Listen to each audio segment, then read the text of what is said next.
Yes, team. Welcome to another episode of the Total Mental Performance Podcast. Today we have Sukh Sidhu. I first come across you, I think it was 2 years ago. One of our mutual clients sent us something that you built. I think it was a know your numbers thing. Yeah, was it something like that? Yeah. Yeah. So I saw that. I was like, that's great. Who created that? And then they sent me your Instagram profile, and I just started following you from there. And I started seeing some of the business posts, and I was like, oh, nice. I don't know if you know Naval Ravikant. Yeah. Some of your posts have got that similar sort of energy, like low stated, just straight to the point. It was really nice. I'll take that as a compliment. It is a compliment. Yeah. And then from there, I just thought, why don't you jump on a pod? I'd love to hear your story and where you are. So why don't you introduce yourself to our audience? Yeah, sure. So my name's Sukh Sidhu, as you implied. I'm a business owner. I've been a business owner my entire life. So I've never had a job. Straight out of college, playing poker for a living, then selling ladies' shoes online, tried a number of different things, and then made my way through the ranks in the fitness industry. So personal trainer, gym owner, business mentor, info product space within the fitness industry as well, software within the industry, and then just kind of started buying other businesses. And that's kind of been my entire career, if you like. It's been, this is a great business. How do I progress from that and what's next? And kind of never quite being satisfied and trying to figure out how can I continue to add value to this audience and these customers that I'm in front of whilst benefiting commercially at the same time. So that's my career, I suppose. A massive part of my life, and I think why a lot of people follow me is also that I'm completely rooted in my family and how I'm probably a little bit different to the business people online, where constantly talking about perfection and all the things they've achieved, whereas I'm very much trying to figure out how to balance business, career, family, and where we live. Obviously, we're both in Dubai now, so that's kind of the whistle-stop tour of career so far, I suppose. Wow. And what projects are you working on now? So at the minute, I kind of operate under a personal holding company, I suppose you'd call it. So private equity, but done very haphazardly, minus other people's money too. So at the minute, I own a company called Stridist, which is a software platform for coaches, trainers to use to work with their clients online. I have a big amount of equity in that, although I'm not currently operational in that. I still publish info product courses and programs, as well as doing some business mentoring. And then I have Know Your Numbers.io, which is something that I'll be rolling out soon. I've sat on that for a very long time. Actually acquired that as a business to begin with. Gotcha. I think 4 years ago, I acquired that company. It was called Sunrise KPI. Great idea, but it's something that will never make me a lot of money, which is why I kind of sat on it for other things, but I'm going to roll it out soon. And then just a number of other businesses that I'm kind of less involved with, where I've either got minority equity or just a board seat and a little bit more equity, and a few other things in the pipeline. But I suppose cash flow is business mentoring, info product stuff. Equity is a few software businesses. And that's kind of where I sit at the minute. You remind me of Daniel Priestley. Again, another great compliment. Yeah, it is. Yeah. He sits in that space where he's obviously the personal brand at the top, and then he's got various different businesses that he's invested in, and then he works across. And it's a great model for how building traffic works today with the internet. So if you can kind of platform yourself and find an initial audience of people to help, you're inevitably going to find other things that they need help with and other challenges that they face.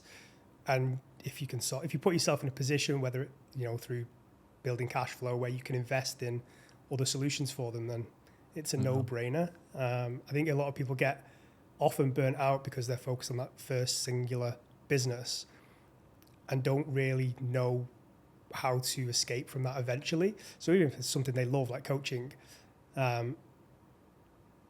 whether they want to do it for 20, 30 years, I don't think many do, but they don't know how to exit that amicably with their clients and audience, or how to provide something else for them that better works for the business owner. But I think there are great opportunities for people to do that well now with a bit of structure.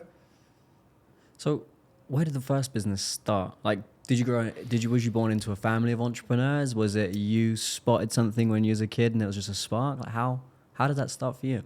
I think being a business owner was the only thing that I thought I could do, but I don't think it was necessarily a family thing, but maybe cultural. So my dad was an immigrant. He came from India to the UK, and the whole like Sikh community around the same time were market traders, just people trying to get going in life, like cool. the kind of lowest barrier to entry businesses they could find. That's what they were all doing. So that's all I knew, I suppose. The reason one of my first ventures was selling ladies' shoes on the internet is because my dad's market stores were like fast fashion back in the day. So he was buying his stock from the guys who now own Boohoo and Misguided and all these massive companies now used to be importers. Mm-hmm. So that's kind of his background, but I never wanted to sell ladies' shoes. I definitely didn't want to stand on a market stall and do it. And this was, I don't know, 2005, 2006, maybe something like that. So I don't think Shopify was about No, then. yeah. But I took it online because I heard that eBay was the place to be back then, which I doubted because I thought eBay was just, secondhand garbage. But it turned out there were a lot of people doing really well on eBay with new stuff. So I went online, put women's shoes online and just started flying, to be honest. But I still hated it. Uh-huh. So yeah, that's how it all started, I suppose. And that was the first business, was the online shoes. Yeah, well, I was playing poker before that, but it wasn't necessarily a business. That's just a gambling addiction. But I kind of went through college playing poker, doing little bits here and there of just like selling CDs or whatever people do, right? And then the first real business of, no, I actually need to figure out what I'm going to do with my life, was selling shoes on the internet. So that started in my mum and dad's house. Quickly opened a warehouse. I don't know if it's still about. There used to be a thing in the UK called BizSpace, just like really shitty warehouses, basically, in little courts. So got a warehouse.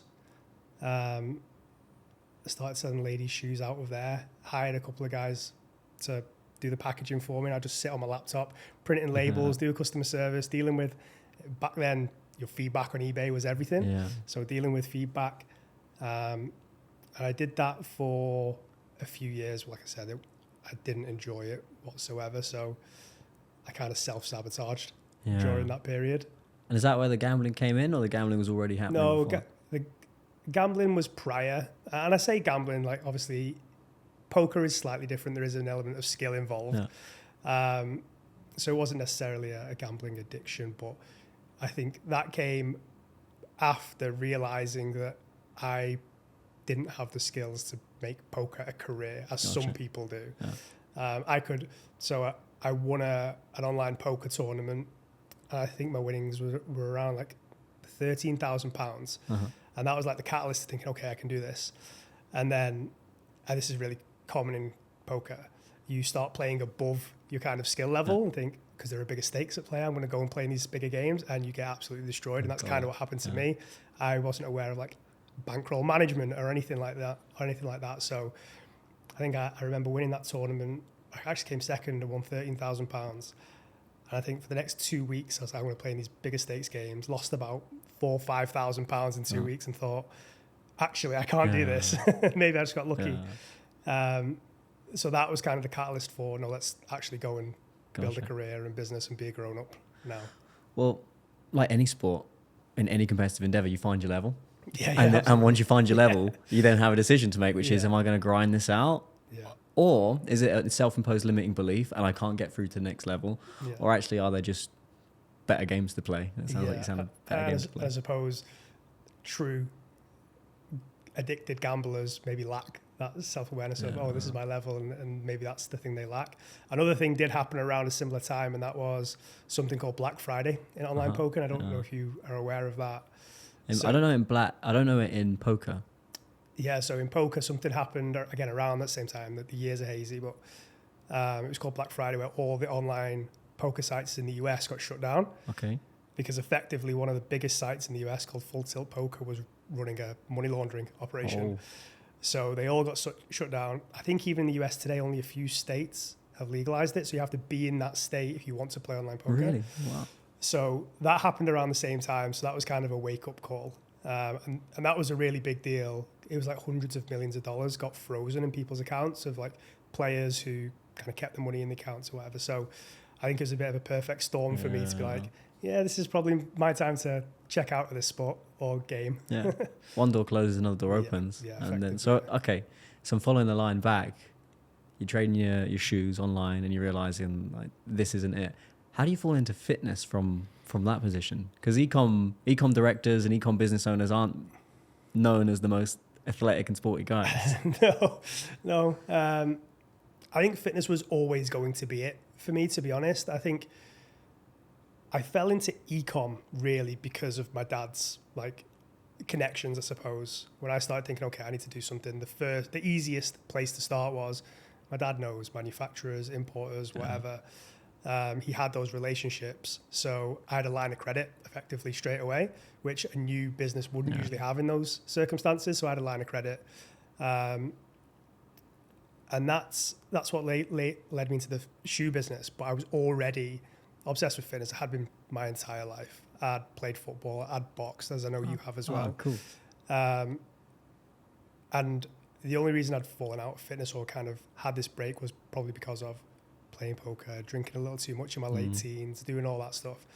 But by the time I'd started the ecom business, I was training all the time. I was obsessed. Was that in the gym or was that boxing? Yeah, was that? I think it varied, but most of the time just kind of gym training now, very typical hypertrophy training.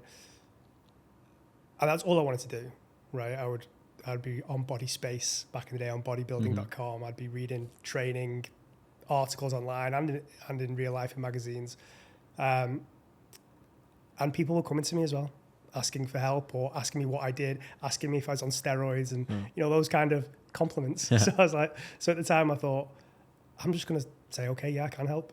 Here's how much. And then I started training people in the warehouse. And that was kind of the beginning of the end for the ecom business because I stopped caring about it. I was more bothered about, we need to move these units over here so I can bring a client in so I can do this with them.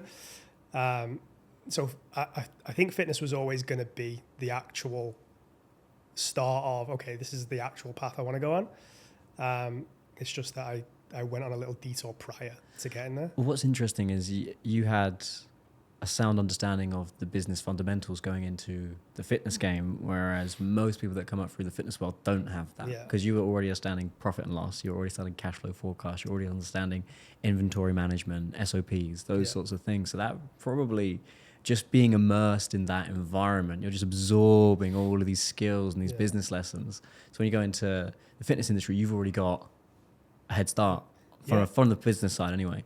And it just makes it much more enjoyable. That, don't get me wrong, there's still struggle, but there are just some fundamentals of I was aware of I was going to have to speak to people. If I wanted clients, I'm going to have to talk to people. Not even, SOPs or systems or anything remotely more complex. I understood that if I want to go and get a client, I'm going to have to go and speak to people. I'm going to have to take payment. I'm going to have to track these payments. Whereas I think a lot of newer trainers and coaches, they're completely oblivious and they step on the gym floor and oh, wait, what do I do now? So I think even the simple understanding of I have to sell stuff was like not only a head start, but it made it more enjoyable. I went into it knowing I had to do that and wanting to do it. And obviously, getting clients early helps a lot. I think a lot of people leave the industry before even getting started. So yeah, it definitely helped. What comes down to desire? Say again? Comes down to desire. Like the desire for the online shoes was like, I had this moment, I spent 6 years in software sales before, and we were essentially selling data analytics softwares to e-commerce retailers. Yeah.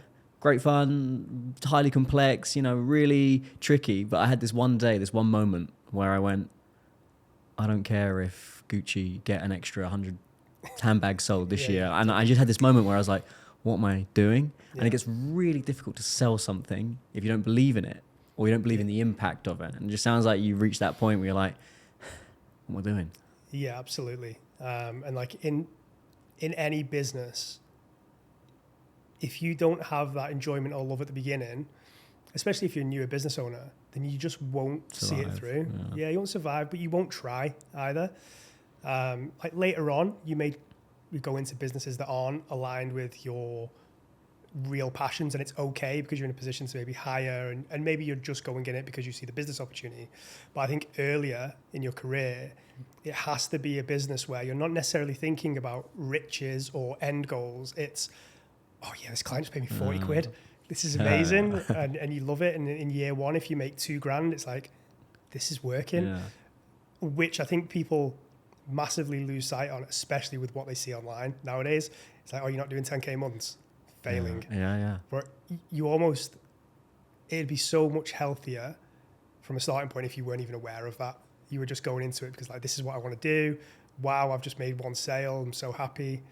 Rather than seeing the dollar signs. Social media, I think, is a catch-22 for young people because they're inspired, and you can also get access to knowledge and wisdom that you couldn't, and you can also start leveraged businesses very, very, very quickly, and you can create leverage, which you couldn't do at the same speed before. But at the same time, you probably get the same messages from kids that are like 17, 18, 19.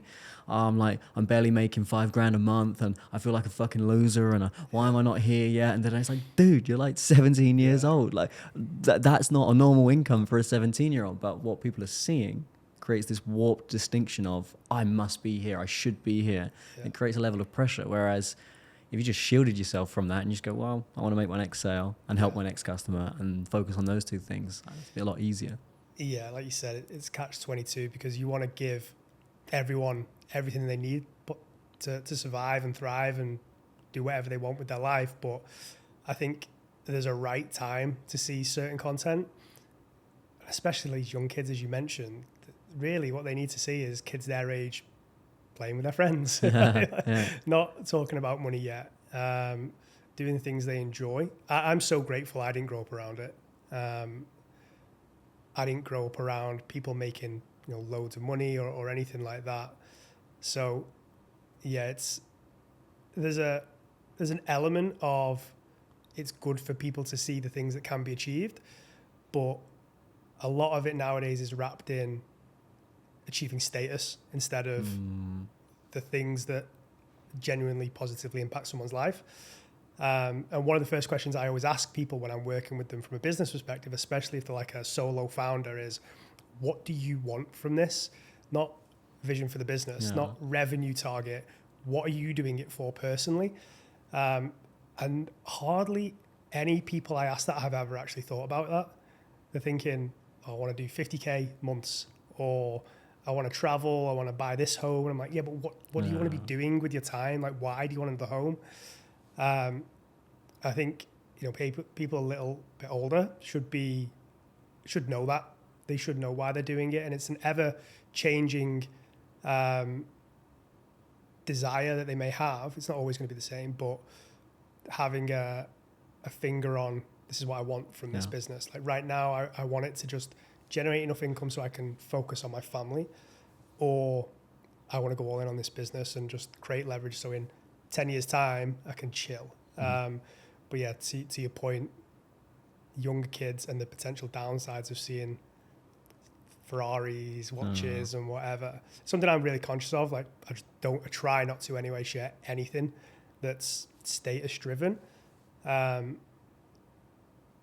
I don't want people aspiring to a version or some of the stuff that I have, right? Like it's not what I want. I'd rather than see me playing with my kids or helping people or hiring people or whatever it may be.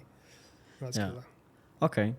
So let's go back even further. You mentioned your environment growing up. I wasn't in that environment. So I'm curious if you're going to describe that almost like a painting. Yeah, if you saw this painting, like this is what you'd see. These are the smells. This is what's going on here. Because clearly you experienced enough to give you a skill set, but you also experienced enough to realize, actually, I want to do things for my family versus for the external status game. So like, give us an insight into that. Yeah, I mean, I grew up council house, right? At one point, there were 8 of us in a 2-bedroom house.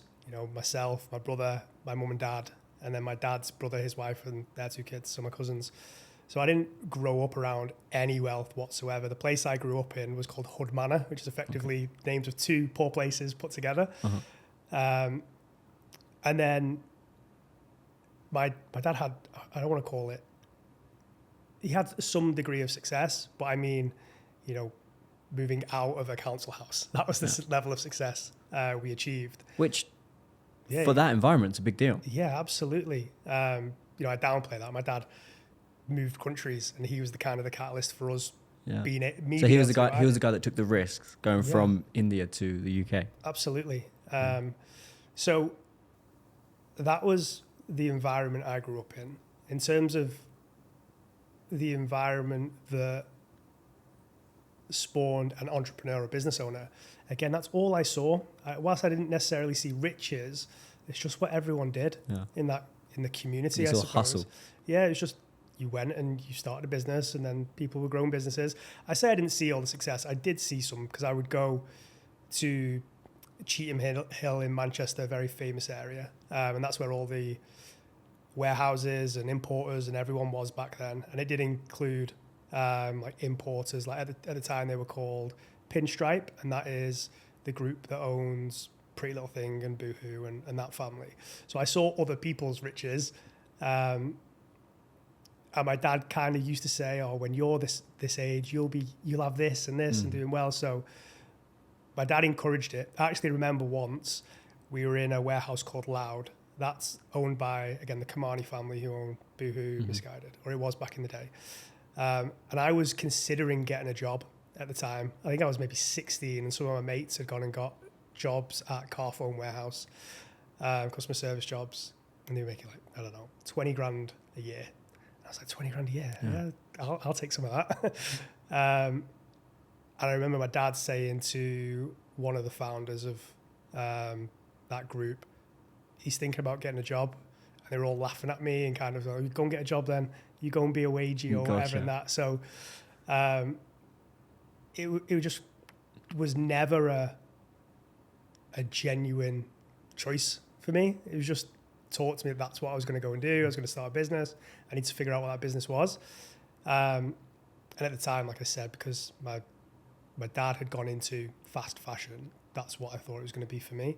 I actually had to hide the fact I was qualified as a personal trainer because he wouldn't have approved until I made it work. Okay, gotcha. Yeah. So I started making some money, and I was like, just so you know, Dad, I'm a personal trainer now.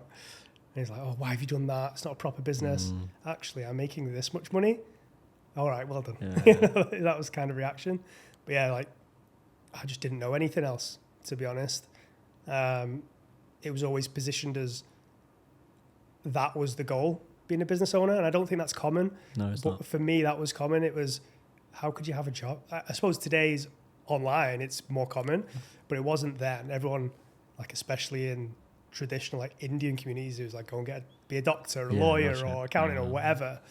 And that's what my friends were going on to do. Or back then, it was like engineering or the really common paths that people were going down. But I was just never taught to pursue that. It was, you're going to come and do business, you're going to come and be a business owner.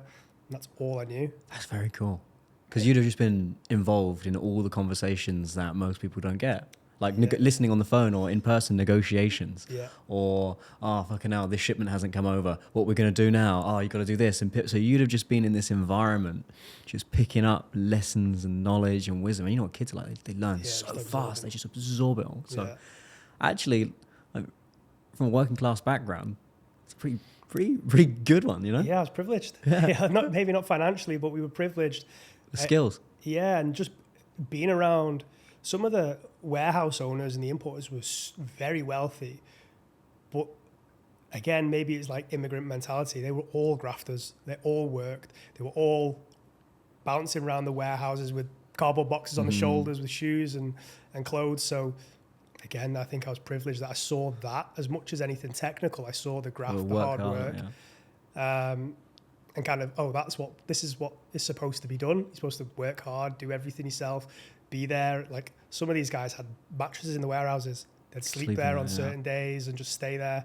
So again, I was probably privileged to see people making things happen. Yeah. Very cool. Yeah. Very, very cool. Because I can only just imagine the lessons and just the intuition of what's required to get started. Because I think when you're starting a business, it's a different energy. It is sacrifice. Yeah. When people say, oh, I want to start a business to have more free time, it's like, yeah, that won't happen for your first few years, mate. You got to really knuckle down. So you'd have seen the sacrifices required to go and make that happen. And when you couple that with work ethic and skill and market opportunity, it sounds like it was almost like the perfect storm. Yeah, absolutely. And I'm sure there was some negatives of seeing all that as well, and probably some things that I struggle with now, like switching off, or guilt when I'm spending too much time with the family. Like, I need to go and get this done, and then feeling guilty because I'm not doing the opposite. But yeah, I'm definitely thankful that I saw that environment, and I saw a lot of downsides as well. Like when 2008 recession in the UK, that was kind of spelt the end of my dad's business. So I saw bad times as well in business. I also saw people not being prepared for the internet and its impact on retail. So when I was starting online, nobody thought it was going to work. Yeah. So you had all these guys in the warehouses who had ran brick and mortar stores for 20 years. And they're like, we're not going online. This is stupid. People who want to try the shoes on, they want to try the clothes on. And to be honest, I told you earlier, when I first heard that it was eBay that was kind of popping off, I was like, people just sell old things on eBay. But I saw in real time the impact of people not believing in it, nearly getting wiped out, and then having to hurry play catch up. So yeah, you're right that it probably was a very privileged and positive. But even the downside, all I see is upside. Maybe not at the time when you're in it, but you're now fairly prepared for, okay, if a recession, like a real recession happens, absolutely. Okay, here's probably what's going to happen. Here's the capital I need to acquire. Here's actually where I need to liquidate. Here's where I don't need to liquidate. Here are just some fundamental skills. Yeah. And also you'll have learned from the mistakes of the people that made decisions in those industries and in those markets, which again has put you in the place where you are now, obviously with a lot of hard graft and your own lessons and your own mistakes and your ability to adapt to the current markets. But through all of that, there's loads of upside. Yeah, loads of lessons. Like, I don't think many people are capable of spotting like danger ahead or trouble ahead. But those experiences you've just mentioned, you can see it coming and you can prepare for it. Even my dad ended up going from market stall and he opened a shop in Runcorn Shopping City. So indoor shopping centre in Runcorn, pretty rough area. But one of the benefits of his location was it was opposite the post office. So because it was a rough area, everyone went to the post office to get their benefits, and then they come in the shop. Yeah, they got the cash. Yeah. The post office got moved, so it went to a different part of the shopping centre and completely transformed or decimated revenue just because of that. And there's just little things like that as well, where it's like, okay, now if we wanted to open brick and mortar or anything, we have to be aware of footfall and what's happening in the location. So there's definitely a lot of lessons from painful experiences as well during that time. Yeah, for sure. I want to share a bit of my experience because there'll be some people listening to this that grew up in an environment where they didn't have that insight and that wisdom, that knowledge of, this is how business works. Here's how you buy something at one price. Here's how you sell something at one price. But for me, I grew up in a council house in quite a nice area. Okay. So I grew up in Hertfordshire, Welwyn Garden City, which is just north of London. And dad works in a factory, mum works in accounts. Didn't have anyone in my world that knew business. Yeah. But I was always fascinated by business. I was the kid at school selling the sweets. And at one point, I had a book of accounts where I'd bring in these sweets, these Lucozades, these cans of Cokes, and I'd write everything in there.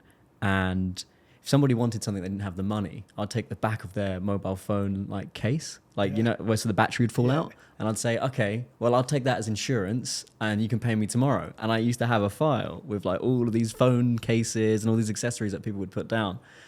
And the only way they'd get their stuff back was if they paid. And I kind of built that little business. And I was always fascinated by how does business work and what's that about? Where did that come from? The ideas or even just the thought to do that? You know, my mum's biological mum, dad's Irish, mum's Spanish, right? Everyone in Britain's kind of bit of this, bit of that, right? But I think it's a genetic thing because I truly believe that genetics loads the gun, environment pulled the trigger. Yeah. And my mum's biological mum, she owned shops in the Canary Islands. So first of all, women didn't own businesses back then. Yeah. And she had 2 shops. So I just think there's an entrepreneurial flair that was in her that came down to me. And I was fed up of, to be honest, being in a nice area but in a council house, it creates an insecurity and an inferiority complex, because you see all the other kids with all the stuff and you're like, why don't I have that stuff? Well, I must not be enough, so I must prove myself. Yeah, so there was an insecurity, but then there was also just this flare of like, what's going on. And one of my best mates, Doug, his dad had a business and he was free all the time. My parents were always working and he was always around. He was around during the week. He was around at weekends. And I asked him, I was like, how do you have so much time? He was like, I built a business and then I sold it.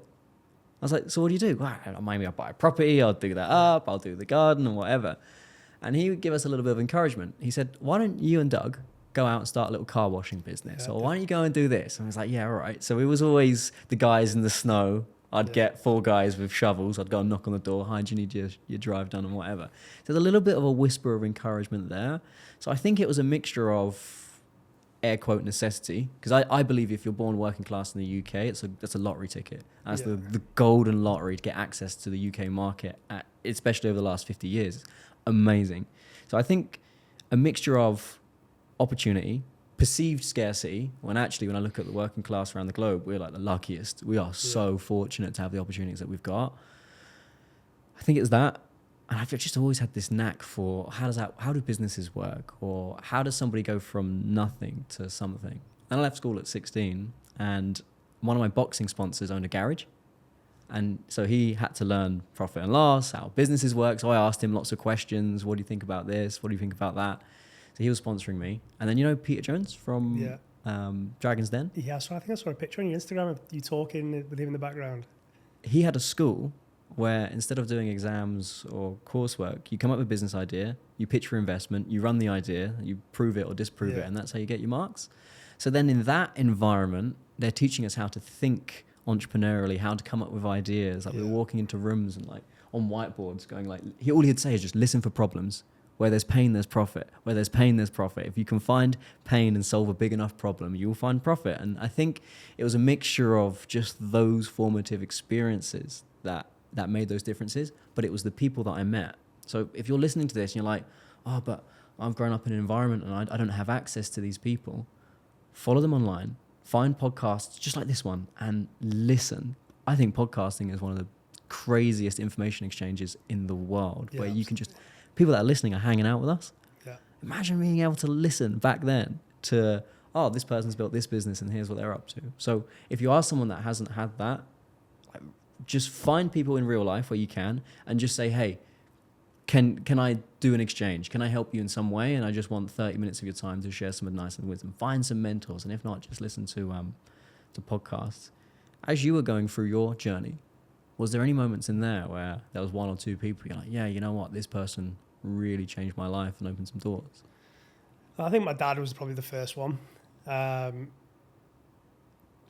He, whilst, you know, I had to hide being a personal trainer from him, I think without that influence of, or even the push that you're going to be a business owner, that's just what you do. This story just never gets told. I probably wasn't smart enough to be a lawyer or a doctor, but I'm in a job somewhere, not working. And I'd probably say my mum is very influential as well, an absolute grafter. So that's where I think most of the influence for my entire career comes from. After that, I was really fortunate to work with a guy called Frank Kern, who taught me primarily direct response style marketing. And whilst it didn't necessarily set me up for running a business successfully or operating a business, I know I can go and make money whenever I want now. And that kind of confidence, or just understanding that if anything bad happened, I know how to go out and generate revenue, income, cash flow regardless. And he's probably the first person, because I'd maybe had 5 to 10 years of success up until that point, and probably thought I was better than I was, probably overconfident. He was the first person who said, you start loads of things and never finish them. You keep giving me these ideas, doing them for a little while and then stopping. And it was probably the first time that I've thought, I have just been completely called out on the thing I know I do really wrong. And And then since then, honestly, it's probably been, as you've just suggested, podcasts, following people online. I am a Twitter power user. Oh, really? Yeah. I honestly think Twitter is insane for somewhere where you can gain insights of some of the smartest, most powerful people on the planet, and even get responses from them as well. So people like Naval, like if you go on Twitter, that's where you're going to speak with Naval, if anywhere. So I'm probably not great at seeking out help usually, but I'm great at spending hours, days, weeks on deep research on the internet. So I'm not someone who will be like, oh, I'm struggling with this idea. I wonder how you do it. It's, oh, I'm struggling with this idea. You're not going to see me for 2 weeks because I'm going to go and figure it out. But yeah, in terms of like people who have influence, it's been parents and it's been Frank Kern, as I've mentioned, and then just anyone who I can pay attention to on Twitter, to be honest. And it's interesting. So you had a boxing background? Yeah, so I boxed briefly as a kid. One of the things I really regret is when I started boxing was probably around the same time as I was probably drinking too much as a teenager, smoking weed. But I feel like I was all right at boxing. I wish I wouldn't have been doing that stuff. So yeah, I boxed a bit as a kid, and then kind of just stopped, as many people do, and then returned to it in my mid-20s, had another couple of fights, stopped. That was through work, careers taking over. I'm now with my wife. And then I actually returned to boxing again, had another go when I turned 30. So I actually had a bout of pneumonia when I just turned 30. And up until that point, I'd probably not missed a week of training in some way for 10 years. And then I went 6 months of, I can't even walk without having breathing issues. So I hadn't trained for a long time. Tried to get back into the gym afterwards. Had zero interest in training as normal. So stepped back inside a boxing gym and was like, okay, I'm back home again. So I ended up actually having 5 fights in the space of about 2 years in my 30s as well. Wow. So I had a bit of a midlife crisis and returned to boxing then as well. The reason I asked was because when you said I'd never had somebody give me a piece of strong and harsh feedback. So I boxed for 10 years. Yeah. Include now maybe 12. But I came from a world of black and white, brutal feedback. Like really, like from as a 12-year-old, like being, you couldn't really do it now. We're getting shouted at as a 12-year-old, keep your fucking hands up or you're going to get knocked. What do you think you're playing at? You don't play box. Like really aggressive, brutal feedback. So that's why I was curious. I was like, never had somebody, but I get in the boxing gym, because there are 2 types of boxers. There's the rocks. Well, there's 3, right? There's the ego flare guys, which is, I don't need to shut up. I know what I'm doing. I'll crack on. Then you've got like the rocks, which is like, you just can't get through to them. And you've got the sponges, which they just absorb everything. Yeah. And often some of the talent isn't even in the sponges. Sometimes the talent is in the ego guys or in the rocks. So I was curious on a feedback perspective. Did you ever have a coach in boxing that just cracked you down the pipe? Or was it more of like one of those community gyms where you didn't really get a lot of time and attention one-to-one? I would say I didn't take it seriously enough at any stage for them to take me seriously enough. Gotcha. And then by the time, I probably took boxing most seriously when I was 30 years old. Yeah. If I'm being honest. You kind of have to as well. Yeah. There's more on the line. Oh, absolutely. And to be honest, at that point, again, a lot of the coaches, you're not the priority. I was doing unlicensed boxing fights. They were coaching me for the money. Right? We brought money to the table. So, no, I don't think I necessarily got harsh or sharp feedback. Do you know what? I really wish I had it when I was younger, because I played football as well. I was in Bolton's academy for most of my teens. Spent some time at Everton Academy as well. And I just never had someone get a grip of me and be don't fuck this up because you're going somewhere. And ultimately, I did fuck it up, I suppose. Not that I ever would have made it, but I may have done a bit better. I had friends at a similar level to me who went on and just played semi-pro for into their 30s, right? And I was always jealous because even though they weren't making a massive amount of money, they kept that kind of camaraderie and team element and that side of it. So I think that's maybe an area where I suffered because nobody got a grip of me. And even, talking about my dad again, because it was always, you're going to be a business owner, take life seriously, blah, blah, blah, you got to start a business. He wasn't necessarily a supportive sound for sport and stuff either. So when I signed with the clubs, it was like, yeah, you can sign for them, but they have to pick you up and they have to take you to training. Gotcha. Which made it difficult. Yeah. So, no, I don't even think in sport. I got suspended in high school, so there was a couple of conversations then from teachers where it's like, you're going to mess this up, but I didn't take any on board, I suppose, when I was a kid. Yeah. See, I had the opposite. So when I was boxing, there was a coach, passed away, Martin Calvert. He was like, he changed my life. Yeah. He was just like, I was an ADHD kid, couldn't concentrate, very anxious, very like on edge. Yeah. And he said, shut up, hit these pads, get good at that, and then you'll break out of this little town. And I went, what do you mean? He goes, if you get good enough, we'll start taking you into London. We'll start taking you into Manchester. And then if you get on the home county squad, we'll be taking you into other countries. And then you get onto the England team, we'll take you around the world. And he really opened my eyes. And I just learned so much from that one formative experience, which was find somebody that's done that, that's been there, that's done it, and just ask them, give me some advice. And he helped me avoid so many different mistakes. So then when I went to the Peter Jones Academy, I was like, well, Peter's done all right. So he's going to be that guy for me again. I should go and learn from him.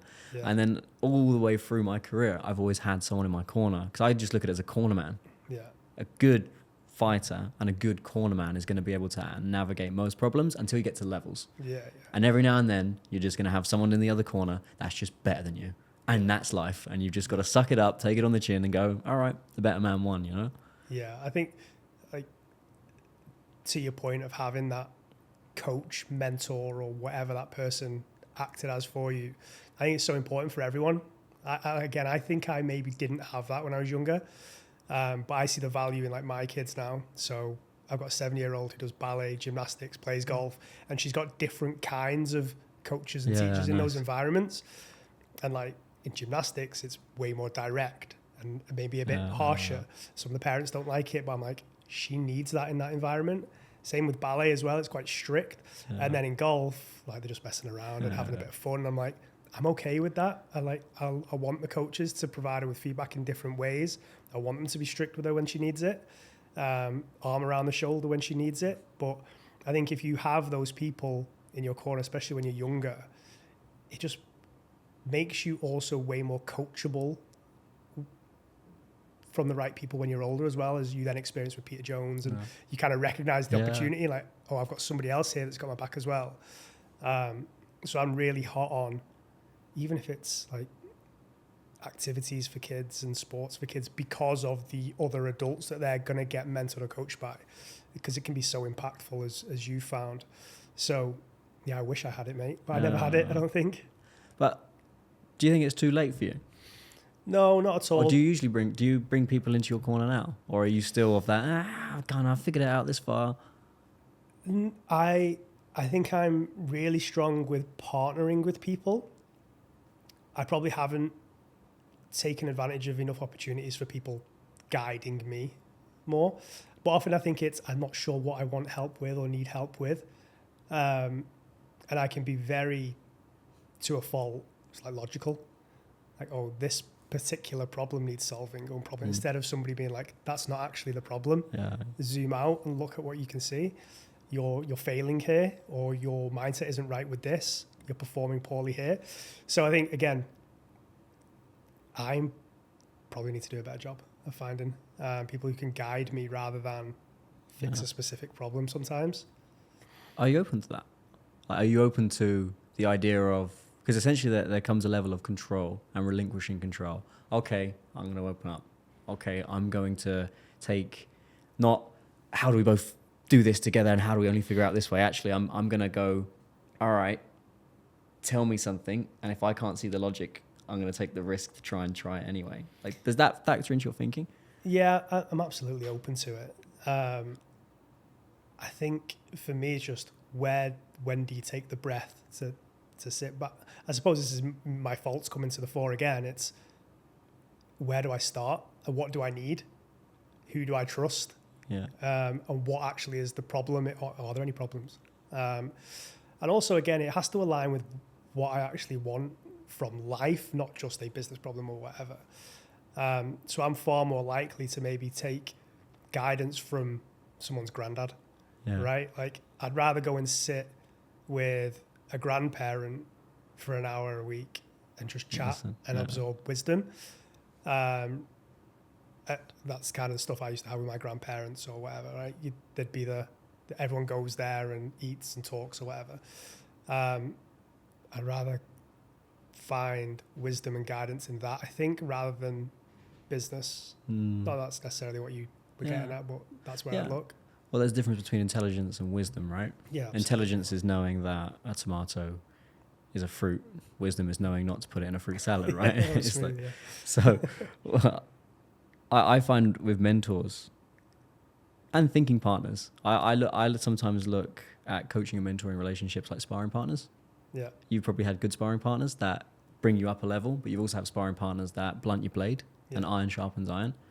And I think with the right sparring partners and the right mentors and coaches, they just help you avoid mistakes. Yeah. Because what you practice in sparring is what comes out in the fight underneath the lights, right? And I think that's probably what I pay for most with any mentors or guides I bring into my corner is how can you help me avoid the mistakes that I don't already know yet, on top of what are the skill sets that I need to learn, what are the frames that I need to pick out. Yeah, finding someone who you can say, this is everything that I'm doing, this is what's happening because of it, now you go. What do you think? What do you think? Yeah. Rather than, I want to make more money, I'm going to go and find the person who's going to help me make more money. Yeah. Well, you said something earlier, which you always ask entrepreneurs right at the beginning, which is, what do you want? Yeah. And I think that's a really important question, because sometimes when people come to ask for me for advice, they're like, oh, I've got this problem. And I go, shut up, forget the problem. Yeah. Like, what do you want? And the question I always ask is, I'll ask you right now, right? If you and I were to sit down on a podcast 3 years from now, and I said, Sukh, how's life? And you look back at me, and there's so much alignment, and there's so much energy and connection in you, and you go, life's perfect. I did it. Like I cannot make anything any better. This is amazing, and I'm the best man I can be. I've got the best business and the best setup in the world. What would have to have happened for that to be your answer? And by asking that question, it makes you critically think into the future. I think 10 years in today's world doesn't exist. 3 years is long enough to stretch you to go, well, I'm going to change a lot. And I have some business goals or some personal goals I want to tick off. 1 year is too short-sighted, but I find that 3 year mark is usually the best point. Yeah, and that's kind of similar timeline to what I ask as well. Do you want me to answer that question? Yeah, why not? For me, I'm so clear on what I want. And I think, again, superpower is I'm very close to just doing what I want to do day to day right now anyway. And this, again, I'm going to highlight a fault right now because of my obsession with just being logical and very tactical. All I need from a business perspective right now, or what I feel I need, are a few hires that are going to remove me from a few elements of a few of my businesses that I just don't enjoy necessarily. So, and the reason for removing myself from those positions isn't more money. It isn't opportunity that I then open myself up for. It's just that they're the things that at night I'm like, oh, I'm going to have to do that tomorrow. Oh, I'm going to have to do that tomorrow. That's the only thing that I want to remove right now from life, I suppose. Like my family is great. I have a great family life. Great. Like I probably got to a point 5 or 6 years ago where I could retire from the things I don't want to do. Gotcha. Right. That's a nice frame. Yeah. Retiring from the things that you do. Because I can never imagine retiring. Like No, I just can't imagine No. that. But retiring from the things you don't want to do, that's that's nice. And I suppose the mistake I've made since then is maybe still continuing to do some of those things when I probably just shouldn't. Why? Why'd you do them? I think one of my faults is I kind of alluded to it earlier. I've got this idea. I want to go and learn everything about it for the next X amount of time. I want to start it. I want to build it. I want to fulfill it. And then when I get to a point where I can hand it off, I'll hand it off. I probably need to stop doing that in 0 to 1 phase now. I'm at a point in my career where I just don't need to. but the period of kind of discovery, which I probably should still do to some degree, so I understand it, I probably extend too long. And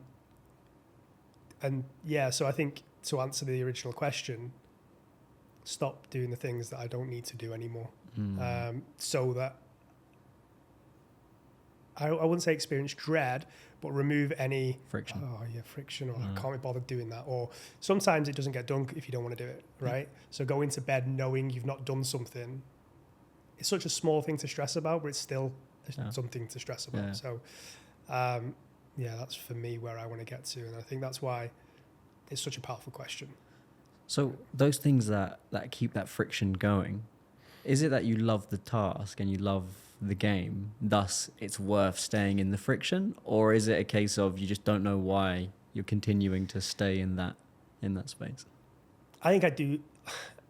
I am a tinkerer and I want to be there doing stuff, I think.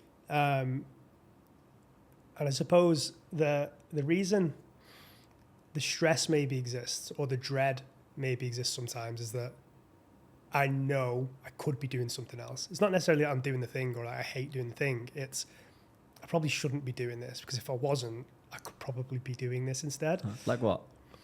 Even if it's just time with the kids, or marketing in some way. I love marketing, right? I love creating content. I probably still do too much of that myself, to be honest. Like if I'm filming a YouTube video, I want to film it scripted and even edit it, even though I don't really do any editing. So yeah, just some of the things that I know will lead to zero stress for me. It's like some people, like if they've got to look after the kids all weekend without the wife, it's like, oh, I've got a heavy weekend with the kids coming up. That's not me. Like I want to go and do that.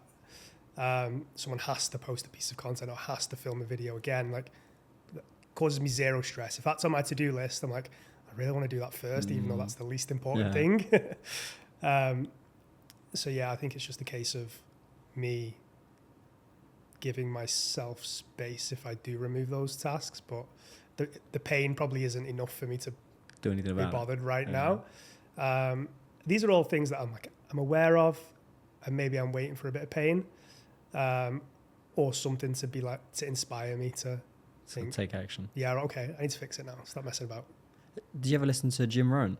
I haven't actually. The odd kind of quote. Jim Rohn's old school, right? Old school motivational speaker and whatever. And I like listening to some of them. Yeah. Because they often have wisdom. Some of it is just American, like, you can get anything you want. But some of it actually is very interesting.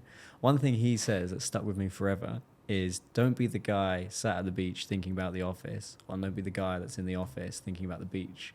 Because you're underperforming in both. Yeah. And I find that, especially with active minds and curious minds, and I fall into that trap too sometimes, is you become so curious and so, what do I need to be doing? What do I need to be doing? Instead of just doing the thing, you're like, oh yeah, but I'm doing this right now, but I could be chilling out with the family. Or you're with the family, yeah, but I should be working. And usually there's an emotional component, but because you're a logical thinker, you'll find it quite hard to see the emotional component. That might be guilt, it might be anxiousness, it might be stress, it might just be an itchiness that's like, I've got a compulsion to go and do the thing.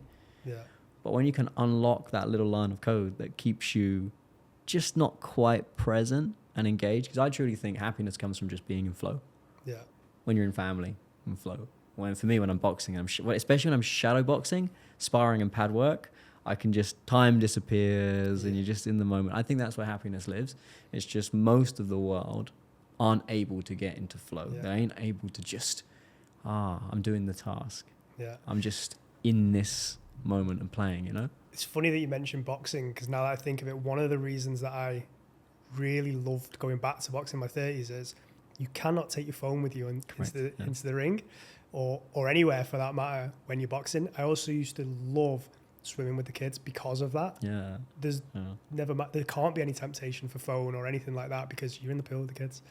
But yeah, I definitely used to enjoy boxing because of that. There's forces you into flow. Yeah, straight away. And then it doesn't even become a thought after that. And maybe the first few sessions you're like, oh, I need to check my phone. But then once you go into your session for your session, unlike sitting at a machine in the gym and what do you do when you rest? I don't like training at the gym unless it's for boxing. Yeah. I just can't. Like right now, I've got to get MRI scan. I've got an injury in my left hand, and then last week I dropped a 5 kilo plate on my middle toe, so I'm kind of like lopsided. So all I can do are like leg machines, Yeah. and it's so frustrating because when I'm in there, I've got my phone with me, even though it's on airplane mode, and I use an app called Strong to track all of my workouts, and just not being able to flow into what I need to do. Whereas if I was boxing and I was moving, I was throwing punches, you just get out of your own way and you get into a rhythm. But I find training in the gym is super tricky. And I think the same can happen in work tasks. So when you sit down, if you can't find something that you're good at and that you enjoy and that has meaning and purpose, you can feel that resistance and you're trying to force yourself, and then you fall back into the things that you really love to do because they're easy and they're your comfort zone. Yeah. And I think that's just distraction and noise that happens. Yeah, absolutely. I think that's why there's constantly a trend or a push for some sort of performance-based exercise. Yeah. So there's been CrossFit, there's been hybrid training, and I think it's because that's what people are seeking. They're seeking something that's slightly higher, I don't know, you call it maybe adrenaline or an escape, rather than, going into the gym and training in a traditional way for hypertrophy or whatever. It's less of an escape. You might as well be sat at home, or sat in the office doing the same thing. So I've always thought that that's why people continue to pursue performance, even if they don't know that's what they're pursuing or that's what they're training for. It's because it's more of an escape of life distraction, whatever. They can't be distracted. So, and I've found myself the same. When I stopped boxing, I think my last fight was just before I moved here, so just over 5 years ago. And then I'm like, okay, well, I want to do something high octane again. Like, I don't know if I still want to get punched in the face anymore, but what can I do? And then I started running or just trying anything else. But the thought of sitting on a weights bench and lifting weights just doesn't do it. For me, I also like strategy. I like tactics. So with competitive sports like boxing, I started playing squash recently. And squash is fun because you look at your opponent, it's like, right, okay, he's weak down that right side. I'm just going to keep smacking the ball down the right side, and that's my strategy. Then he susses that out. Then he moves his feet, and then he's there. I find that the engagement of trying to take out your opponent and playing to your strengths and your weaknesses and playing on their strengths and weaknesses, there's a fun, tactile level of thinking required. Same with chess. I love playing chess. I'm not good at chess, but I love playing it because it's like, okay, I know he's quite an aggressive player. I've played him 5 times before and he's kicked my ass 3 times. Actually, I'm going to put him on the back foot and let's just see what happens. Yeah. There's a level of intellect, whether that's in the mind or in the body. And there's also a physical intellect that athletes have. It's like, just going to adjust at that little movement that I just can't get lifting a weight from A to B. Yeah. Whereas when you're sparring, it's completely different. I think it's way more common than we imagine. It's just that people haven't identified it in the way that you have. Again, you got like BJJ. It's so popular with normal people. It's because they're clearly seeking something else, but they'll just see it as, I don't know, maybe they like the community or they want to learn how to fight. But really, it's probably all these other little things where, they're getting the exercise, but they're also getting the mental stimulation of trying to figure out other people's moves and their own moves, and as well as the distraction from whatever else they may have going on in life. So I think it's probably more common than we realize that people are seeking that out. Joe Rogan says it. He says fighting is like a little vacation from reality. Yeah, I love it's that. Just logging out. And I find that some of my best ideas in business come not when I'm locked in, sat behind my desk, typing at my desk. Happens I'll have a sparring session, I'll be driving home and I'll be like, oh, I can solve it that way. It's just like a little whisper that comes in. Sometimes when I travel and I'm in a different country and I'm looking at something, I'm like, oh, that's quite clever how they do that. Oh, I have the same problem. It's just in my world. What if I... And that's the value of just logging out of your environment for a little bit. And I think combat sports is just such a clever way of doing that, Yeah, and you're so mentally stimulated after something like sparring as well. Because you leave the gym thinking about specific moments and you're replaying them in your mind. So you're probably unlocking a part of your brain that if you just sit at a desk all day, you are not using ever. So go and fight people, everyone. Well, I think combat sports and business are the most similar. Yeah, if you're going to look at any sport, they're the most similar, especially if you look at boxing, because boxing is a sprint sport, but it's also a marathon sport, because you've got to build up your base stamina. You're not going to get good overnight. You've got to be able to play the long game. But also, if you play too much of a long game, you're never actually going to fight, and you're going to have to adapt your tactics. And whereas sprinting is just too fast, marathon running is just too long. I think fighting gives you a really set of principles that you can directly apply to business faster.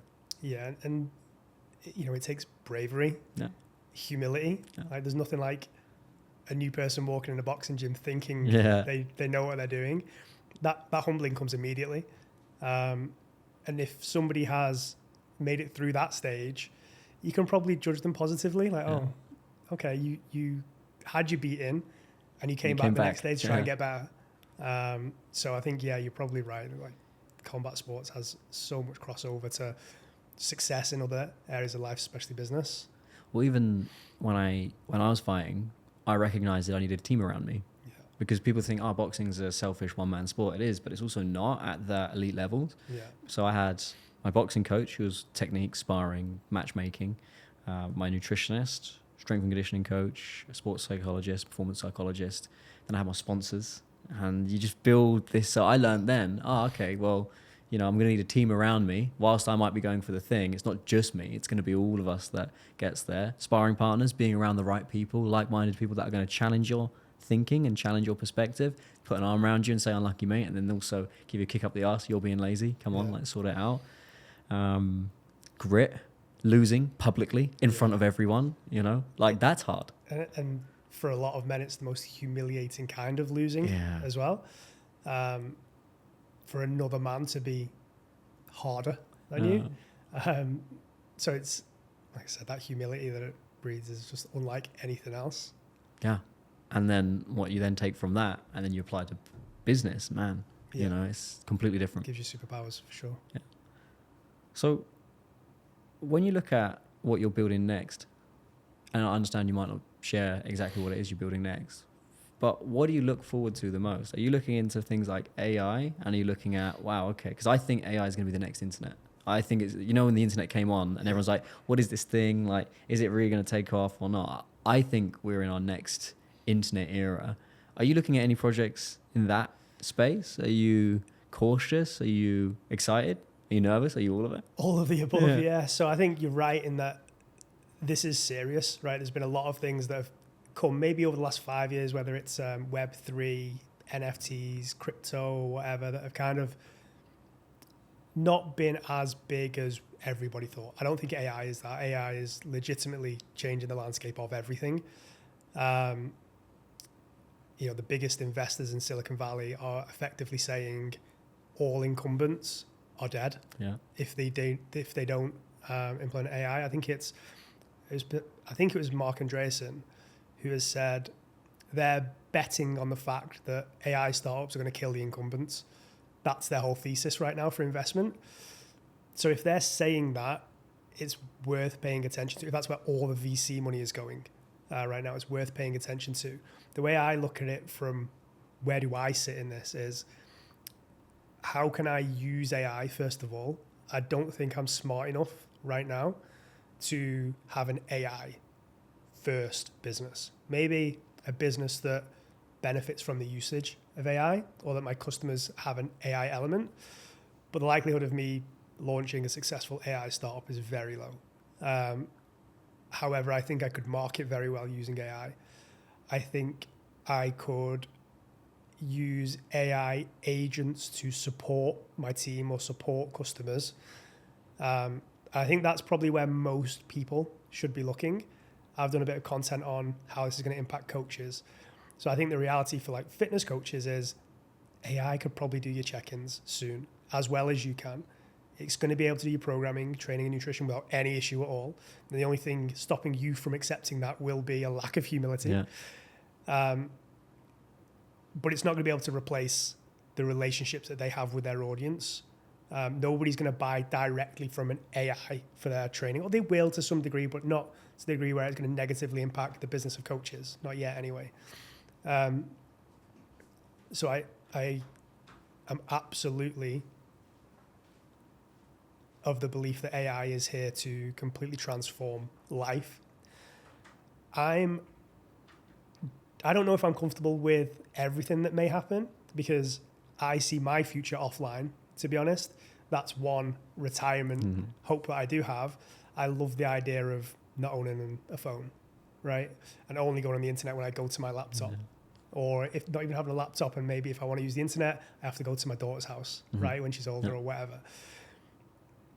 I think the dawn of AI will probably prevent that, because I think we'll become so reliant on it. It'll be a case of whether it's robots or humanoids or whatever, but AI is going to be so important that isn't going to be a possibility in the future, which I think is a shame, because I think people already spend too much time online and on technology, and if they spent less time and went outside, touched grass or whatever else, they'd probably just enjoy life a little more. But yeah, I think there are loads of opportunities, even like smaller opportunities like AI chatbots. I think if someone like me was going to build an AI first business, it would have to be something that's very vertical. So I couldn't create an AI mass market product. Could I create a product that was AI based for just the fitness niche? Probably. But I'm probably not at a stage in my career where I'm going to go and make a 80-hour a week bet on being able to do so. I'm probably not ready to invest a fortune in someone to do so, unless they were an incredible founder as well. So hopefully somebody does it, but I don't think it's going to be me. How about yourself? AI? Yeah. I think we're going to experience more disruptive change in the next 3 years than we've ever seen in our lifetimes. Yeah. You know, I think things are already moving fast. Yeah, which is the scariest part. Yeah, like every single week there is a new groundbreaking thing that happens that makes even AI researchers go, whoa, whoa, you know. And we just see the visual stuff. Oh, look, VO3 is the new thing. Yeah. You see, like, you know, I don't know if you've seen the reel of Moses walking down. Hey, just spoke to the Pharaoh. Incredible, right? So we see the visual elements of what's going on. My excitement is I think we're going to be able to work on things that are a lot more interesting. A lot of the boring, repetitive tasks are going to go out. The scary part is we assume we're only going to use AI for good. But in any civilization, there are bad actors. Yeah. So if you've got a powerful technology, look at nuclear weapons or look at nuclear energy. We can use it to power nations or we can use it to destroy nations. Yeah. I think AI is in the same category as nuclear energy. It just depends how you use it. I think I'm actually curious on an existential level about capitalism itself, because capitalism is built on consumerism, right? We have to have a market where people can buy things. Yeah. But if the people can't buy things, and we've got all of these robots doing all of the labor, then what happens? Capitalism as we know it fundamentally has to change and shift. Now, communism, we've done that experiment a few times, never worked, right? But this is where the ideas of universal basic income come in. And it's like, well, how do we sustain a global population? So I don't think capitalism is going to change in 3 years, but I do think there will be a change in the way in which we do commerce. Yeah. Like even right now, my auntie, she works as a buyer in a university. She's now training agents to place orders with suppliers, but her suppliers are also training agents. To have a conversation the other way. So eventually it will just be robots going A, B, A, B, A, B, A, B, right? So then what's my auntie going to do? She's trained her replacement. She knows she's training her replacement. She's aware. She's fundamentally aware of that's what's going on, right? And she's in her 50s, late 50s, and she's learning this. It blows my mind. Yeah. So I think we're going to be in for a hell of a lot of change very, very, very, very quickly. And I ground myself in what can I control right now?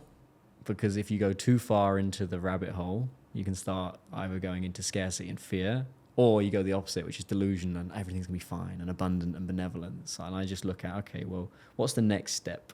And what does that mean for me? Yeah. What does that mean for my people? And then what's the next step? And it's just the decisions at which we're going to make are going to come a lot quicker. And I think what you said earlier about being able to spot risk and spot danger, I think that's going to be even more important now. That's what I think. Yeah, I think what you just mentioned in terms of like, what about me is the most important thing. And I think if everybody just thought about how do I benefit from this, or how do I protect myself, or how does this impact my people, it'd be a lot easier to navigate. But I think the wrong thing to do is maybe overthink the impending crisis or the really bad things, because the reality is you probably can't impact it. You can't, no. But you can impact your people. So that's where I'd focus. The one thing that I am also worried about is people becoming reliant on AI for lazy. things. I've found myself, even just with simple things like replying to an email, I'm like, have I worded this correctly? Actually, tell you what, I'll put it in ChatGPT. They've wrote the email, I'll just send it. And then I'm thinking, that was such an easy email to reply to, and I've just made ChatGPT. Even a text, I've done it with a text where, like, how do I answer this in a non-confrontational way, for example? Oh, no, I'll just go to ChatGPT and then they'll do it for me. And I'm like, I'm not even having conversations with the people that I've spoken to for the last 10 years right now, and AI is doing it for me. And I've had to nip that in the bud myself. But it makes me think, again, if people lack that awareness or self-awareness, or even see anything wrong in that, maybe there's nothing wrong in it. How many people right now are even texting with their partner and it's AI doing it because they're trying to get it perfect. How do I impress them? Or how do I get it perfect? So it's probably already being used way more than people realize. But yeah, my hope is that I can benefit from it and the people around me can benefit from it. Hopefully everyone benefits from it, but my priority is, can the people around me benefit from it? Can I benefit from it? And then can I ensure that I'm not at risk of it? And for me, like, I've always known or at least for the last 10 years, offline is where I want to live primarily in a few years' time, or whenever that time is, 45, 50 years old, whatever. So I just hope it doesn't ruin my retirement plans to be offline. But yeah, there's two parts that have sprung up to me in that. One, I think we've already done that with directions. Like, think about your dad when he was driving. He probably used to go, oh no, don't go that way, go that way. And you want to cut around here. And so he had a part of his brain that learned directions. I don't know about you, mate. I can't, I know the roads here change every like 6 months, right? But I can't remember directions anymore. GPS is on every journey. And sometimes I also don't know why. Because I'm like, I do this journey 20 times a day, 20 times a month or whatever. I'm still putting my GPS on just in case. And still often having to look at it. I actually went to India last weekend, and my driver picked me up from Amritsar and drove me to a place called Ludhiana. It's about a 2.5-3 hour drive. Didn't look at GPS once. I noticed it right away. And we even got to a road on the way home and the road was closed.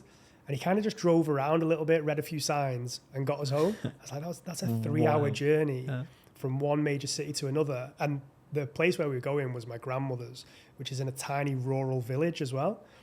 And he just got us there. No looking at a map, no GPS, nothing. Just kind of looked at a few signs, knew the general direction. I just thought, I can't even get 20 minutes away from my house in the same city. But yeah, we've definitely lost that ability. So it'd be interesting to see what else we lose over the next few years. And then it starts going into, where does humanity go, right? Because, for example, you could get a knee replacement or you can have an electronic knee.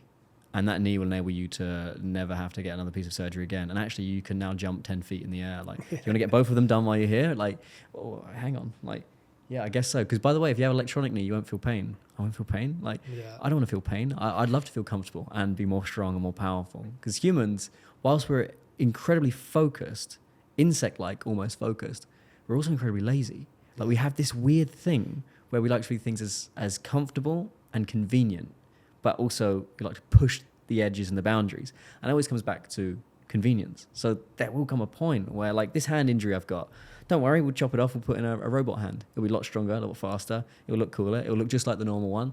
You won't feel pain there again. Would that be helpful? Well, yeah. If there's a car crash, you can rip the door off because you're not going to feel pain. And we've set, like, so I think 10 years from now, the world and life as we know it is going to be so different. It's going to change so quick. Yeah. I remember seeing like pictures or movies about the future 30 years ago, and then we're here in 2020 and nothing's changed. Well, it's changed, but we haven't got flying cars or anything that the people thought we had. I think this is going to be the period where that really happens. It accelerates. So the elements you just mentioned, but it'd be interesting to see how people welcome it or whether they do.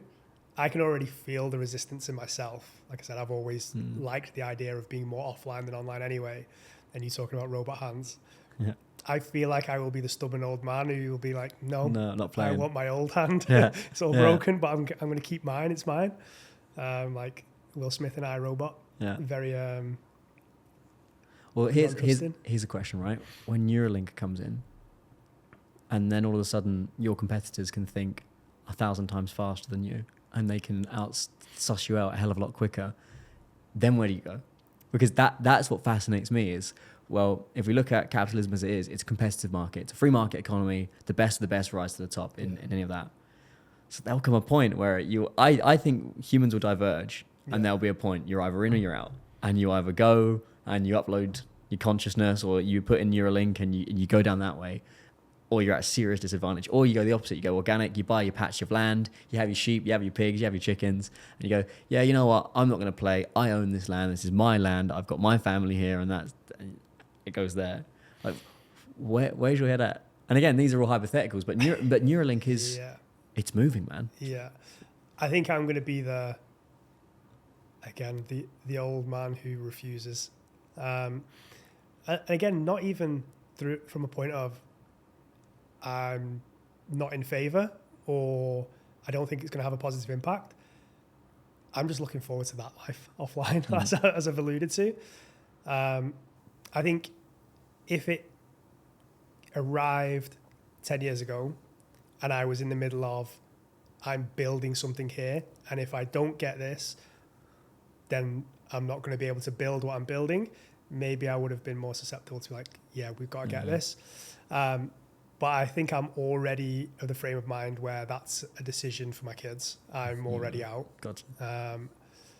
Like I said, I would opt out of phone if I could, never mind a microchip in my head. What's stopping you from living that life, let's say 3 years from now? I don't think, probably a case of like circumstance, so where the kids are at age-wise, even where my own interests lie. Like I don't believe in necessarily retiring anytime soon, but I do think there are pursuits that are just as valuable as business that I will do eventually when I do quote unquote retire for business, whether that be just helping within a community. Again, because that's what I've seen when I was a kid, right? There's something in the Sikh community called seva, which is service to community. So I know I can find fulfillment after work, but I'm probably not ready yet to do that. I still find enjoyment and fulfillment in business. I love business. So there's not a revenue number or a personal net worth number that I'm chasing right now. I love the game. And until that ends, or until there's a reason for me to spend less time doing that, I don't think I want to pursue that yet. I just know that that's where I'll end up eventually. I'm pretty confident I won't do what I'm doing as intensely as I am now for the next 20 years, but I've definitely got another 5 years in me where I want to play the game. I think there's the words that you said that really struck a chord with me is loving the game. Yeah, absolutely. I truly believe if you find a game that you love playing and you're well paid for it and it gives you the lifestyle that you want, you've already won. Yeah. Like forget the arbitrary status game numbers of I earn X per month, I drive X car, or I have. If you've got a game that you love and you're paid well enough for you to live how you want to live, just keep playing the game. That's the game, right?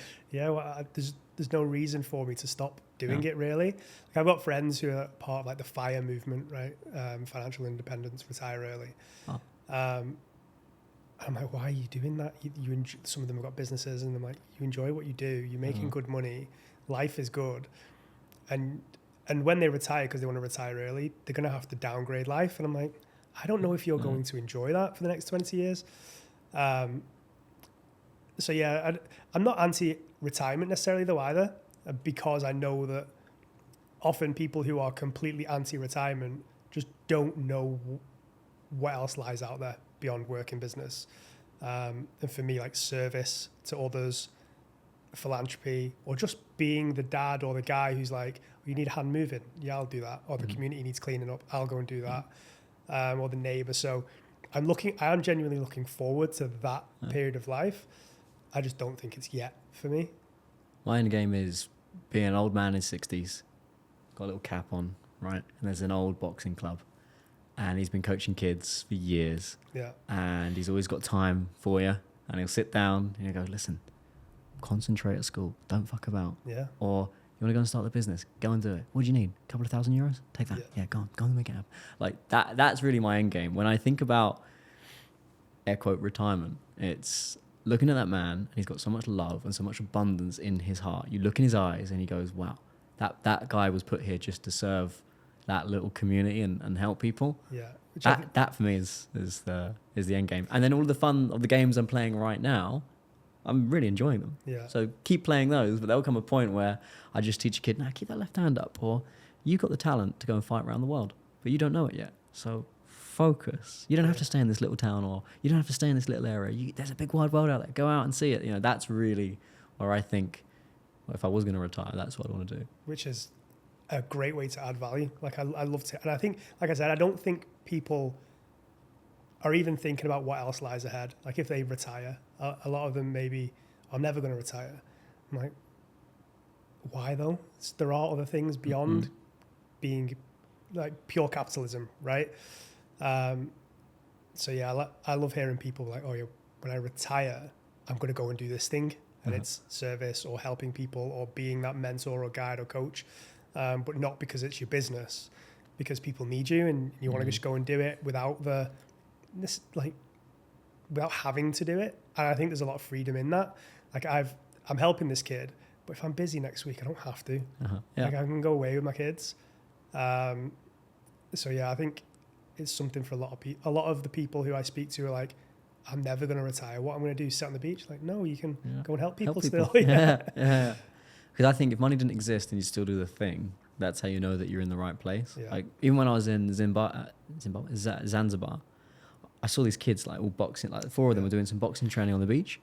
And I said, right, who wants some? And they're looking at me like this skinny white kid, right? He's a big muscly dude. So I went, who wants some? And then one of them says, all right. So we did, shoulder tag, the old Cuban game where you just tap each other on the shoulders. And this kid can't hit me. And he's like, what's going on? So they all queued up. The other one was like, let me try. And then they asked me, can you teach us how to box? I was like, don't you have a coach? They're like, no, we're just like watching YouTube. I'm like, you're just learning boxing on YouTube. So like, I was thinking, God, imagine if I just dropped everything, moved to Zanzibar, right? Beach, bought myself kids. a nice little house on the beach, and then I just teach them. And eventually, with all of my contacts, right, guys, I need an extra 20,000. I want to take these kids to America to go and compete, or I want to take them here. Like, yeah, no problem. I've got boxing people are boxing people, right? Yeah. And there are people that box and they've gone to do well, and they always throw it back into boxing in some form of sponsorship or whatever. And we just go, right, guys, let's go. I'm going to take you to Europe. Yeah. There's a boxing tournament. We take you there. Like, go and learn that. That for me is like, what an existence. That's where I think opportunity lies after retirement. Like if you've done well and you have the time to do it, go and give back, and you'll probably find as much fulfillment and enjoyment, if not more, in doing so. But yeah, that's the life. Yeah, that's it. As you look at your life now in Dubai, what do you see as like, this is why I'm here? If you was going to look at, because obviously we were speaking before the podcast, Warrington was your corner of the universe. To go from there to this corner of the universe, it's a complete sea change. So as you look at that change, what would you say keeps you here and goes, yeah, this is worth staying? I think there are a lot of reasons to be here right now and not be in the UK. I think a lot of people think that I hate the UK because of some of my content. I don't hate the UK. But if I'm looking purely through the lens of what promotes the things that I care about, so family values, keeping kids innocent and not exposed to certain content or whatever it may be, the UAE is more aligned to what I value than the UK. And then what is the best environment for businesses right now? Well, the UAE by far over the UK. So there's nothing right now calling me back to the UK, to be honest, beyond maybe a slower pace of life and family. I think I would love to live in the UK if business wasn't punished. And I think it's unsafe to some degree as well in some areas, and just some policies are potentially leading it down the path of becoming more unsafe. But yeah, right now we're so happy here. The lifestyle, especially for the kids, the lifestyle, the opportunity to start, and just the advantage of no tax gives you here. Everything else is just aligning really well with what we believe and value as a family at the minute. I actually did think you thought I hated the UK. You thought I hate the UK? Yeah. I don't hate the UK. Only because I followed your business post for ages, and then I saw a series of reels, and then I was like, I think there was one where you said the UK is a shithole, and I saw something like that, and I thought, oh man, this guy must really like, I don't know what happened, he must really dislike it. But then I thought, well, this guy's clearly a marketer. So then I wasn't sure, is it, because a lot of people do not extreme views, right? But black and white content. You're either on this side of the divide or that side of the divide. So I'm kind of curious on that end. That content, is that, well, there's a little bit of marketing gamesmanship. Is it? No, so that's the belief I saw when I was seeing that content come out. But then when I scrolled through your Instagram this morning, I like to do that on guests. I was like, oh, that's calmed down a lot. Like, what was? Yeah, so I think the content element was, I think I did one piece of content originally. In fact, I did a few pieces of content that were, because a lot of people ask me about moving to Dubai. So here's how much it cost. Here's how we did it. Yeah. And then I did one piece of content that was a little more along the lines of why we did it, which highlighted what we don't like about the UK and kind of compared it to what we do like about the UAE. And it went viral, obviously, because it was more emotive, a lot of people disagreeing with it. And honestly, what followed in terms of my content was just me experimenting and winding people up. I don't think there's always a... So you were trolling? Yeah, like, to some degree. I thought you were trolling, right? Yeah. And then I was like, man, but I really love his business content. So I was like, and so I actually, from a place of love, I unfollowed. I noticed. At that period of time, because I was like, oh man. And then I saw it this morning, and then I was like, oh, he's back to the business content again. So I wasn't sure. I was like, is that genuine? Is that trolling? Because trolling's funny, right? When you can actually see, when it's, what's the word? What's the brand of comedy that you are essentially trolling? I can't remember the specific word. Rage baiting or... Not rage baiting. It'll come back to me. But I was like, I can imagine this guy to be really good at that, and that's the game that he's playing. But then I wasn't sure. So then I was like, and then I kept seeing it, and I was using cognitive bandwidth to try and figure out, what does this guy mean? So in the end, I went, you know what, this is bandwidth now. Yeah. So no, so I wasn't. It was very much just an experiment. It became an experiment as well, because it wasn't all UK bad, UAE good. Some of it was like, here's where to live, here's how to do it, and helpful content. But then every now and again, I would get an idea that was good for winding people up, so I'd post it. But having said that, that doesn't mean anything that I said was necessarily untrue or dishonest. It's just that I maybe made it more emotive, or pushed it a little, exaggerated beliefs, maybe. But having said that, in the UK, you know, I did a post a while back that was, it's not, everyone was like, oh, it's immigrants like you that ruin the UK, or it's all about immigration. So I would say it's not just immigration that we're against, or tax or law. Some of it is British culture that I don't think aligns with our beliefs as a family, which obviously annoyed a lot of people. But for example, the UK, or England specifically, had the highest rate of teenage pregnancy in the world, which is insane considering third world countries or countries that don't make underage sex illegal. No, UK, England was the number one country in the world for underage pregnancy, for teen pregnancy, for a long time. Really? Where did that statistic come from?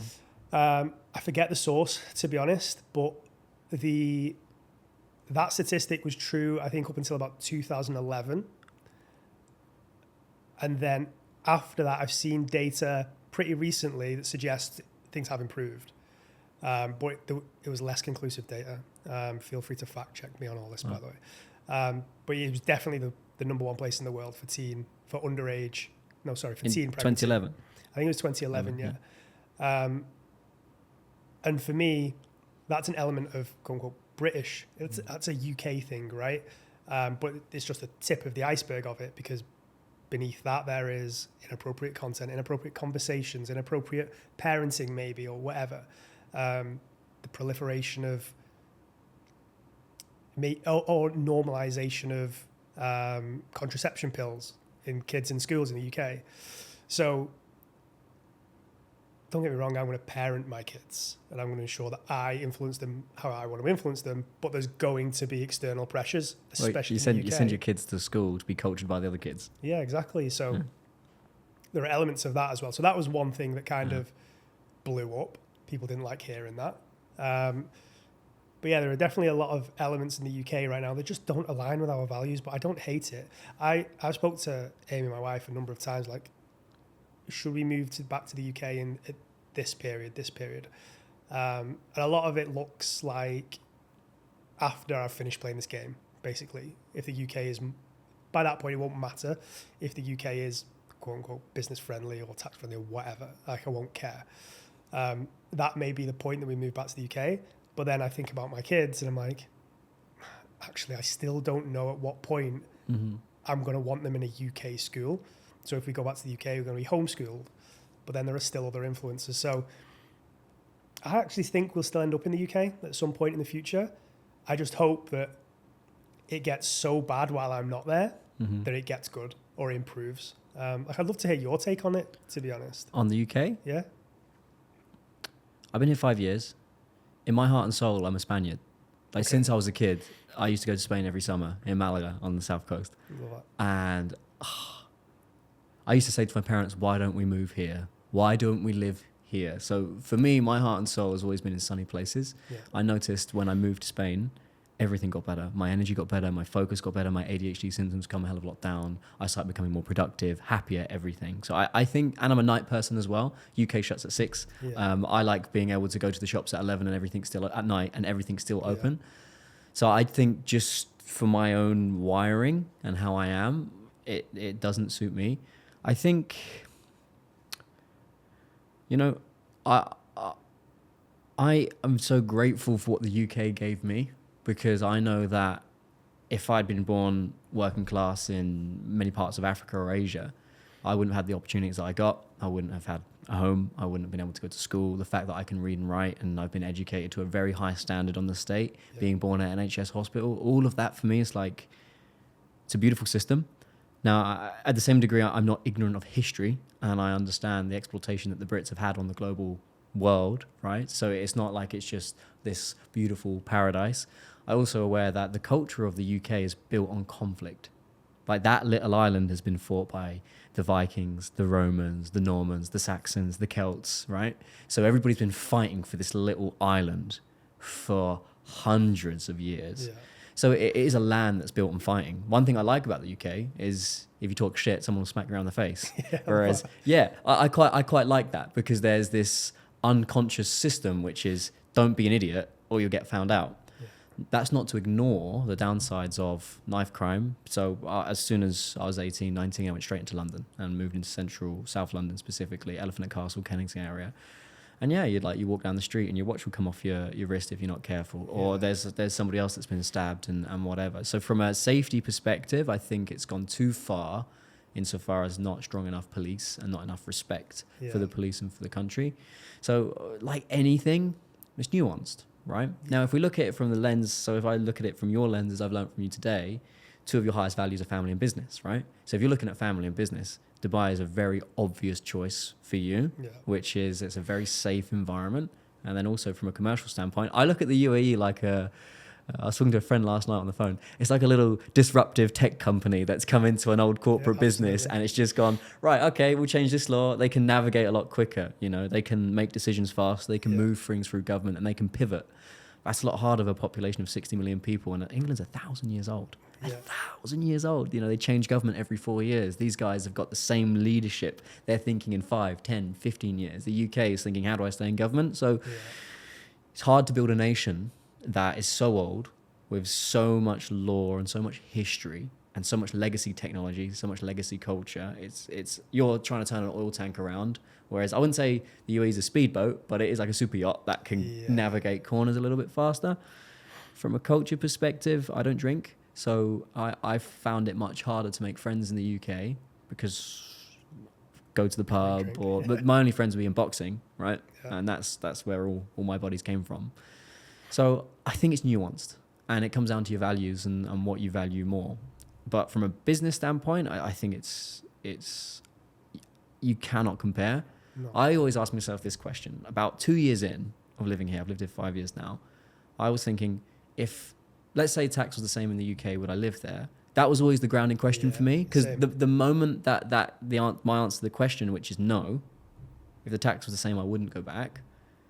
That for me has always been my grounding question. Yeah. The day that the answer is yes, I would move back, but I will eventually go back to Europe, but I'm going to go to Spain because that's just where my heart and soul, it's just the culture. It's a lot more slow. It's a lot more chill. It's people don't care about what you do. They're like, oh, did you watch the football at the weekend? Yeah. Or, oh, tell me about your family, like what they're up to, what's the kids up to these days. It's a lot more sweet and loving and caring, and they work to live versus living to work. Yeah. We're not like that in England, you know. Yeah, I think I probably spent 30 years of my life thinking England was the best place in the world to live. And I honestly think for a large period of that was probably right or very close to being right. Obviously biased, but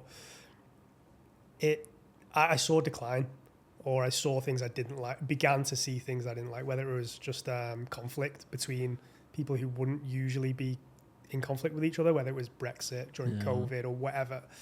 And I think during COVID was probably the period where I was like, people who would love each other now hate each other because of whether or not to take a vaccine, whether or not to lock down. And it just got to a point where finally my wife had enough as well. And that was the kind of, okay, she's game for leaving. This is probably the chance I have. Let's go. But yeah, I think different places are right for different seasons of life as well. Like for me personally, the UAE is where I want to be based on what I'm trying to do and what I am doing right now. I'm not so stubborn that won't just change one day. Like I'm sure it could. And I don't think I'd ever have any issue with it either. If in a few months' time I was like, you know what, I'm starting to miss my mum or miss the UK, I'd just go. But I think people, especially with a lot of my content, people have tried to be like, oh, don't come running back. I'm like, no, I will. Like if I want to come back, I'm just going to come running back. Which is the beauty of the world we live in. It's funny that you refer to it as like a tech startup, because I've said to people in the past, the founders of the UAE or the people leading it now as well are effectively the best CEOs on the planet right now. It's not people like Elon Musk or anyone else. It's these people have been plopped on a piece of land and built a city and culture and communities and infrastructure in the blink of an eye. Nobody else would have been able to do that. And now they continue to iterate and build. So I think this is definitely a great place to be right now. May not be forever. Yeah. And I think that's the point that everybody has when they're here. I don't know about you, but when I meet new people, often they ask, are you going to stay? And that question I find so fascinating, because it does feel, it's a little bit like London. London is a bit of a revolving door. Yeah. And I think Dubai is a bit of a revolving door as well. I think the thing that this place has that's quite unique is it's almost like, you know, Austin in America. I think it's a blue state surrounded by reds. Yeah. It's kind of like that in the Middle East, and they have created a culture, some good, some bad, but they've created a culture which, compared to, I mean, I don't know about you, but if you ever done any driving outside of here, I was driving to Muscat. You stop off in a couple of towns and you're like, oh my God, I'm in the Middle East. Like you know, like a 2-hour drive out and you go, wow, I really am in the Middle East. Yeah. So I think they've created something very special. They've also had a blueprint, a blank canvas. Yeah. Like people have been fighting over land in England for 1,000 years, probably longer than that, 2,000 years, right? This was all blank canvas. Yeah. You know, when the NHS wants to change the technology system, there's about 50 different technology systems plugged into the same system. Here, they were like, oh, well, we'll just move from A to B. We need a new app for this. We'll just destroy the old one and they plug that in. So they're in a really interesting place. I think their ability to pivot and make decisions very fast. The whole world went shut. They crunched the numbers, and this is my view. I've got no backing to prove whether it's true or not. This is just my opinion. I think what happened, when the whole world went shut, these guys looked at the data, they looked at the virus, they said, how dangerous is this virus really? What can we do to mitigate it? And they went, you know what? We're open. Yeah, everything's shut, you're open. Yeah. And everybody came in and they had their, I don't know if you remember, but like you'd go to a restaurant and there'd be like a massive like gap between wherever you were, and everybody had to walk around with masks on and whatever, right? Get your forehead Yeah, tested. yeah. So we walk in with the heat, but they pivoted. The whole world went, we're shut, and they went, I don't think this is as dangerous as we think. We're going to slowly open, and they've just spotted opportunity and they've pivoted really, really quick. And I just think the old air quote corporations, right? The old corporates where you can't just go, all right, let's change this law. All right, let's adjust this. Yeah. It's an interesting time to be here. I still think they're fighting for a lot of things, like people staying here, as you just referred to. They need to figure that out, because they need people staying here and starting families here forever. Whether that is the citizenship path, which right now I'm in favor of no citizenships being granted, but that's maybe something that they one day have to change if they want people to stay here and call it home. And it is, it's a victim of its own success at the minute. Traffic and rent prices, property prices, everything just exploding. But so far they've figured everything out. Yeah. So and they change things fast. Yeah. Like, that road is broken. Okay, we'll just rip the floor up and we'll put another ramp through, and they don't mess about. Yeah. I've got a second uncle out here, Uncle Brendan. He's so interesting. I went to go meet him, right? And he's a proper Irish guy. And we were sat in the pub. And I was like, right, give me the score. What is Dubai? I don't know anything about this place. I came here on a 4-day speaking trip. And I couldn't leave. It was my second week. And he goes, right, who built New York? I went, what? And he goes, who built New York? I went, I don't know. The Irish? The Italians? He went, the Irish. Some of the Italians, but we were the guys that were moving everything around. Like, we were doing the labor. Who do you think built Dubai?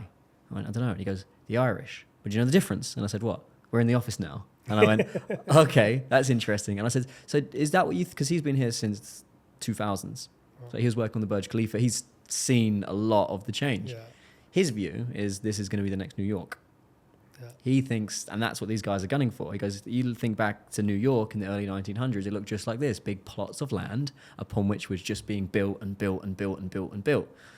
So his view, which I found super interesting, was this could be the next New York, and you're stood, in a time of history, and now's the time to buy land, buy real estate.